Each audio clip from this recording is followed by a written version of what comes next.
Today, we're going to take a look at longevity, wellness, and staying younger with two extraordinary people. They are Dr. Jason Williams, founder of the Williams Cancer Institute, and Rex Parris, co-founder of ReParris, a regenerative medicine company. He is also, by the way, mayor of Lancaster, California. Welcome, gentlemen, and let me ask you, Dr. Jason Williams, are we winning the battle on cancer?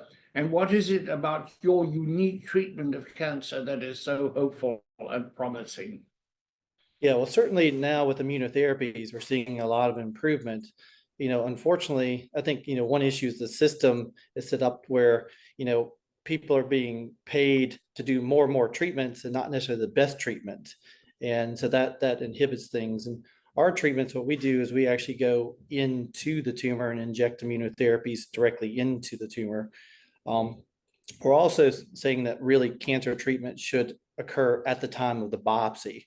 When the patient first is diagnosed, when you stick a needle in a tumor, that's your chance to actually start treating. You could actually do things like pulse electric field ablation. You can inject immunotherapies into the tumor to go ahead and get that started right at that point. And so these are the things we're trying to change. We have several clinical trials and things that we're working on, just trying to change the system and the way that cancer is treated, because normally everything is from sort of the outside in, giving intravenous therapies, giving oral therapies to get to the tumor, but we really need to target the tumor directly. So immunotherapies are drugs that allow the immune system to see or attack the cancer. Now, cancer has various ways to hide from the immune system.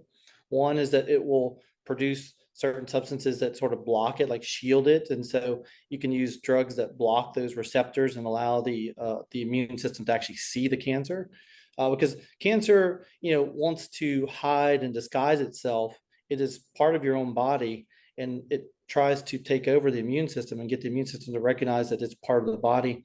And so what it'll do is it will send those signals, and these immunotherapy drugs will block that, or there are certain ones that can stimulate T cells, B cells to want to attack the cancer. And it's a combination of these drugs that actually where we're seeing the real effects. Doing some reading about this in articles and papers, one phrase that is repeated over and over again is longevity biotechnology, which sounds like the goal is to extend human lifespan. Yeah.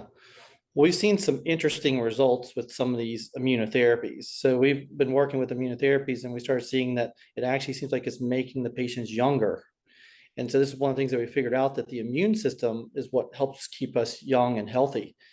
And so by boosting the immune response against the cancer, actually the immune cells also will start killing older cells. So you have, cancer and aging are a very similar process.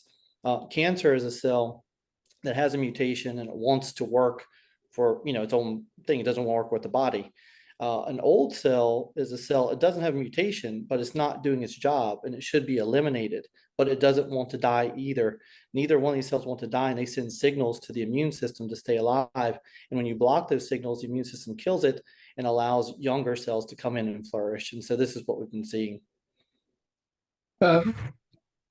Rex, tell us about ReParris and where does it fit into this whole world of medicine and longevity? ReParris came out of another company we started, which is called Carthronics, which is right now targeting arthritis, and they're going into clinical trials on a drug. And it uses it modulates the GP130 receptor, which controls the inflammation and the fibrosis, both of which are essential for metastasis. 45% of all death is fibrotic. Tell me a age-related disease that doesn't involve a great deal of inflammation or a aberrant inflammatory response. From that, though, they then looked at the kinase inhibitors instead of the GP130 modulation. And that's much further down the pathway in the cell. That's how the the internal organelles in the cell communicate with each other, if we can inhibit the kinase that signals the interleukin 6 and the interleukin 11, we're going to live a lot longer. I mean, that's just the way we age. It's very hard for the body to age without inflammation and fibrosis. You have a heart attack. It's the fibrotic response that eventually kills you because it's the scar tissue that overcomes. What we've seen in, again, doing some research on this, is that your approach is not only applicable to cancer, but also arthritis and other age-related diseases. So again, it seems like what we're seeing here is the beginning or the opening the door to, again, addressing things that make us old. Yes. Yeah. It's, we reach a certain age and we quit regenerating. We repair. Repair is fibrosis. Regenerating is you actually have a whole different, it fixes it. It's all brand new. Children tend to regenerate. That's why they don't have lasting scars of any note. And that's what we're attempting to do, is to turn back the immune response. And I think that's correct. What occurs is our own body kills us. It's a hyperactive response. Not too long ago, I had septic shock, and at my age, I should have been dead, but because that's the biggest cause of death of people in hospitals is sepsis. So that's what killed everybody with COVID, was sepsis, which is the body's immune response just out of control. I guess essentially what we're doing is we're coming up with different proteins and drugs that slow that immune response down. And it's our reaction to it that ages us. Rex, what will be the products that your company will bring to market? Well, the CX11 drug is now in clinical trials. We're going to do the clinical trial in Australia. We're pretty confident the impact that's going to have on arthritis because we've tested it in large animals, and the cartilage regrows. And more importantly, though, the pain is immediately, there's a cessation of the pain immediately. With ReParris, with the kinase inhibitors, we're now able to modulate just how much inflammation the body produces, how much fibrosis, because you need both of those responses. But now we're able to modulate it. The thing I fear with all of these drugs, however, is the current regulatory system. It is highly unlikely that any of them are going to see the light of day if the current regulatory system remains unchanged. Sepsis, it's a one and done drug. There's not a lot of return of investment on it, because if it costs $3 billion to take a drug to market, which is the average today, you need a drug that you're going to have to take a lot of for a long period of time. I have a friend who used to work for one of the major pharmaceuticals, and the CEO was asked a question about genetic therapies, and what he said is, we are a disease management company. And that type of treatment, the disease goes away. Now, that doesn't mean these people are evil or ill-intentioned. Their job is to return investment to the shareholders. The drugs we're talking about do not have that big of a return because they're one and done. You take it one time. Until we change that system and we change the way we do clinical trials, which create that business model, I don't see a lot of hope for a lot of this. But what I do find great hope in is the new administration. I think is going to change all of that. I think we're going to have a 2025 response to how you test drugs. It doesn't have to cost $3 billion. And the problem with aging drugs is, how do you do clinical trials on them? I mean, we haven't even defined the biometrics of aging yet. Once that happens, I think we'll see a different attitude from the FDA. But until the FDA changes, I just see more of the same, because the business model makes it that way. Not the people, it's the business model. We have to change that. Let's stay on that for a moment. You support what you've called the right to try. What is that, and why is that important? Well, you have the Right to Try Act, which is if you are suffering from a terminal disease such as cancer and there is no treatment, right? The FDA will allow a pharmaceutical to give you the drug, and you can take it without clinical trials. Well, I'm 73 years old. What does it matter what I take? I mean, my lifespan is just not going to be that much longer. And so we're trying to get what we call an accredited patient. Once you turn 70, you can try whatever you want to try, as long as you're of sound mind and all the risks have been explained to you. Now look at the benefit of that now. You now have real data coming in from all of these patients that have elected to do this. You could accelerate the process of then approving these drugs for everyone. And you're not going to have any dearth of people wanting to do it. During COVID, 30,000 people agreed to be infected with COVID after they had taken a vaccination to see if it worked. Now, the FDA wouldn't let them do it. They couldn't do that, but it would have accelerated that process considerably. For the benefit of our listeners on Sirius XM Radio's POTUS, Channel 124, you're listening to White House Chronicle.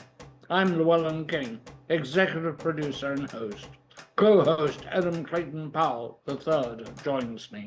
Our guests today are Dr. Jason Williams, founder of the Williams Cancer Institute, and Rex Parris, co-founder of ReParris, a regenerative medicine company. He is also mayor of Lancaster, California. White House Chronicle airs nationwide on PBS, public, educational, and government access channels. Subscribe for full episodes of White House Chronicle each week as a podcast on your favorite audio platform. Watch this and previous episodes on the White House Chronicle website, whchronicle.com. For more information on co-host Adam Clayton Powell III's University of Southern California project, contact him at truevote@usc.edu. You can now find me on Substack. Jason, you have had success in treating cancer, but I understand you had to take one gravely ill patient out of the U.S. To succeed. Is that correct? Yeah, well, that's correct. It actually happens a lot. And I think everything that Rex is saying is spot on. I mean, the problem is the system and the way it's set up makes it very difficult. And the model is not helping. We need to be a system that's rewarded more for results and not the way that things are now. But unfortunately, I work in the U.S. I work in Mexico. We do various things. We have stuff all over, and we have clinical trials in both countries. In Mexico, we have a little bit more options, so we can do broader right to try versus the U.S. The U.S. has a right to try, but if you have cancer patients, when you need certain drugs, you've got to apply to that company. They don't have to give it to you. It just takes a lot of time, and then the hospitals don't want you to necessarily do it, so it becomes very difficult. In Mexico, it's a little easier. The hospitals will be, will let you do that, and you could get the drugs a lot easier. So yeah, we definitely do that. Jason, is there hope for cancer? Cancer is, I've said, and I think it sums it up, it's the sum of all human fears. When you're told you have cancer, this is a terrible diagnosis. This is the beginning of the end for most people, or at least in their minds. They fear the cancer and its mortality, but they also fear pain. And friends of mine who suffered from cancer have had terrible pain and it's not been a pretty situation. Is there hope, and is there a lot of hope? There's definitely a lot of hope. I think, we know when we have the drugs that we need to cure cancer, they exist. They just need to be applied. And so it's the drugs in the right combination. And that's what, some of the work that we're doing and others are doing, trying to bring that forward, where you need these combinations of immunotherapies and going into the tumor, but, sometimes also systemically, but there's other, ways to approach this. And that's actually working quite well. We just need to be able to get it all together and get it, through the system, get, FDA approvals. But, I think all the agents that we need to cure cancer, we have. We hear that cancer treatment and treatment of so many other diseases now can be individualized, that for each patient has his or her own individually maximally effective treatment. Is that part of what your work is focusing on now is also? Yeah, so definitely a lot of cases are individual. You have different genetic aspects of the tumors, and so that may change the medications that you use with the patients. And so yeah, you really need that ability to take an individual approach. The key though is that we need lots of the weapons, because there's lots of the drugs that are out there, but a lot of them are in development, but they're not FDA approved because they're only looking at them at that one drug by itself, not what it does in combination.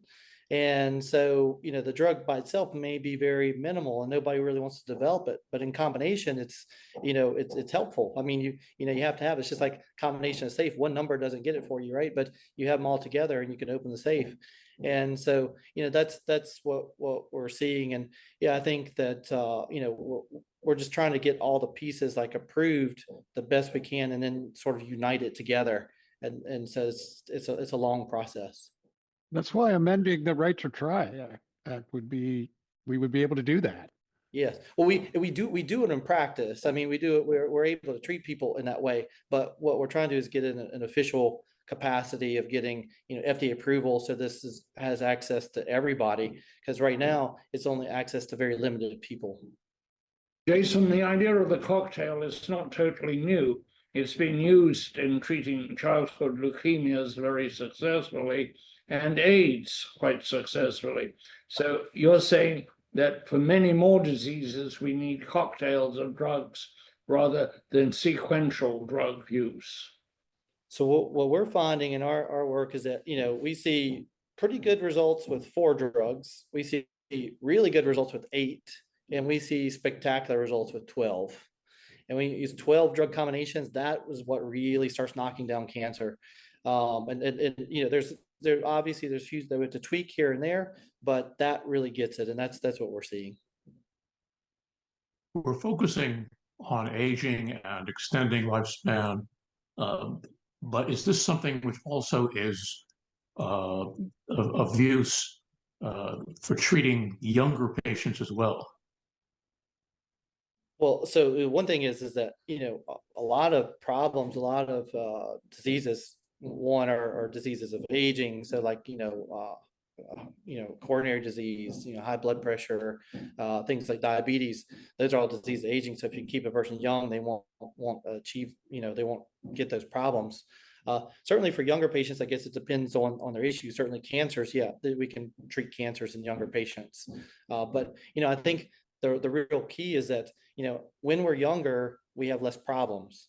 And so if we can make the person younger, which we can, then that is the solution. What is the role of artificial intelligence in cancer treatment going forward?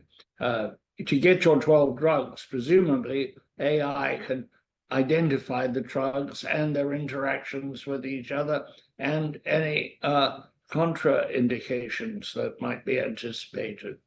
That's correct. So the way things are going with this is that you would have the patients, the AI would have all the data of the patient. It would have their tumor DNA, their RNA, proteins, everything that you know about the patient. You would know about the patient's gut microbiome, all that. And then the AI would analyze and then give you a recommendation of what drugs you would use in that situation. We're actually working on developing this type of thing. And then we're going to even take it a step further where that AI analyzes the images of the patients And then in the future, we'll attach to robotics, where the robotic system will then target the tumor and treat it. So then you would have a robotic system that's loaded up like an inkjet printer with all different drug options, and the AI would tell it what drugs you're going to inject into the tumor. You see the difficulty with that is our current regulatory system would require the person getting the 12 drugs for us to do literally hundreds of those patients, which is impossible. Now you have and the only way you're going to be able to do 12 drugs is with AI. Let me pick up on something Llewellyn was asking a few minutes ago, which is that cancer is viewed by so many with great fear. And one reason is it's associated with um, surgery, with very uncomfortable, inconvenient, and painful remedies. But one phrase, again, that's been associated with your treatment is minimally invasive. Is that correct? Yeah, that's correct. I mean, so, there's a few things. So the one, obviously, we go in with needles into the tumor. So just like you're getting a biopsy, but then you're injecting the medications. But clearly the big thing is that we also have ways to prevent people from getting cancer, because we can use some of these same medications, which will actually boost the immune response and lower your risk of cancer. And so we actually have a study that we're doing with Harvard, where we're using some of these medications, and we give them to the mice. It makes them younger, and then we try to give them cancer, and you can't give them cancer, they fight it off. So this is actually like a cancer preventative. So in the future, we want to keep people from getting cancer. But the other thing would be, early detection, picking up cancers by MRI, by blood tests, and then treating them right then. Don't biopsy and then wait, and then schedule a patient for surgery, chemo, all that. No, at the time of biopsy, you start the treatment then, and that's the key of a real success. When you approach a patient, you say you want to start the treatment at the time of biopsy. How are you going to do that? You haven't yet got the result of the biopsy. Yeah. So, well, one thing is I'll tell you that when we're biopsying, generally we know that we're biopsying something that's cancer. We can determine that by imaging. It's very rare that we would biopsy something that's not. But we do actually have a technology that's a cancer detecting needle. So you can actually put in there, it will tell you it's cancer. And then the other thing is that you can also biopsy at the time, let the pathologist look at it at that moment and say, okay, yeah, this is definitely cancer, and go ahead and treat. There's several options on that. Tell us something, if you would, Jason, about your institute and how it operates. How big is it? How can people get in touch with it? And if you're diagnosed with cancer, what should you do? Not everybody can be treated by you. That's correct. And so, one of the things that we try to get information out, trying to get other doctors doing this. We want other people doing it. We don't want to be the only one. I wrote a book trying to get, educate patients, immunotherapy revolution. And then we put out lots of videos and try to get other doctors to know and understand and do and educate the patients as well, so they can talk to their doctors. But yeah, we have office in Beverly Hills. We have office in Miami. We also work in Cabo San Lucas, Mexico. We're expanding. I mean, we work simultaneously. We have a biotech that's called SynchroImmune. We have clinical trials in the United States. So, well, in the United States and Mexico both, but they can find us like on clinicaltrials.gov. But SynchroImmune is the company that handles that. And yeah, and then Williams Cancer Institute, we see patients as well. Patients can contact us and send us their information, and we review it and determine the best way we can help the patients. We try to help as many as we can, but obviously, yeah, we're one entity. We have many doctors, so we can take on some people, but certainly if we can't take them on, we try to guide them the best way we can. I'd like to ask a question about peer review. Is that in fact constructive, or does it often lead to siloing and to repetitive actions and ideas? Yeah, well, in my opinion, I mean, obviously, I think it's somewhat important, but I think also, yeah, it does lead to where some people have agendas and can push things away. And so it can be difficult to get some information out. we just don't really have a good system for that, because there's lots of things, and if there's people have agenda against it, they will not want to publish that, and so that may hide things that are very useful. The classic open-ended question: what haven't we asked that you'd like to talk about? Yeah, I think clearly one of the things that we're figuring out is that cancer and aging are a similar disease. And now that we're understanding how to solve cancer, and I think that we have the tools to solve it, that we're also seeing the ways to solve aging as well. And so, and it's really interesting. And I work with some other people, talk a lot with like David Sinclair at Harvard, and his work parallels a lot of mine. We're using some of the similar drugs. He's reversing aging in mice. We're using the same drugs to treat, cancers. So that's, it's really interesting how those diseases are really one and the same. And now we're coming together and fixing potentially these two major problems. And I think we've got everything we need to do. We just have to go through the official process to get it out there. So is aging a disease? It is a disease. And the thing is, I think that if the immune system stayed alert, we would not get old. It would keep us young. I think we should be in a younger state, but I think what happens is that we're missing some of those factors. And if you give that, the immune system will then keep you young. And so now you can take an older person and make them younger again, just like taking a cancer patient and like getting rid of their cancer. But a young person, theoretically in the future, we can give them medications and keep them young. Yeah, I think that's clearly where it's going. Is the people that will live forever are the ones that are children today.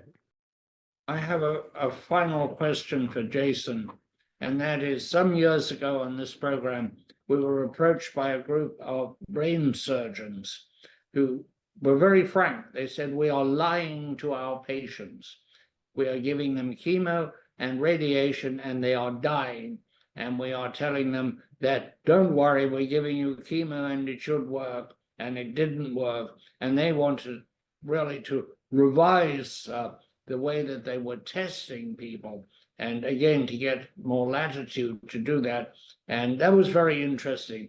To what extent, either of you, do cancer oncologists lie to their patients, and is there any other option?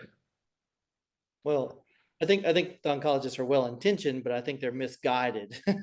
So, they may want to do the right thing, but they're doing what they're taught. Chemotherapies obviously had a role and may still have a role. But, when you look at chemotherapy is stuff that actually ages you, right? So you're looking at cancer, and what you're saying is that you've got old cells there. Let's make them older and try to make them die. But that's why chemotherapy doesn't usually get rid of all of them. And so now the concept, what we're doing is, to make them young. Don't try to make them older, make them young. And so, I think that again, the doctors, I believe, are well intentioned in making the patients think that they're, going to help them, and they believe it, but they really know it's not going to help them very well. And I think it's unfortunate.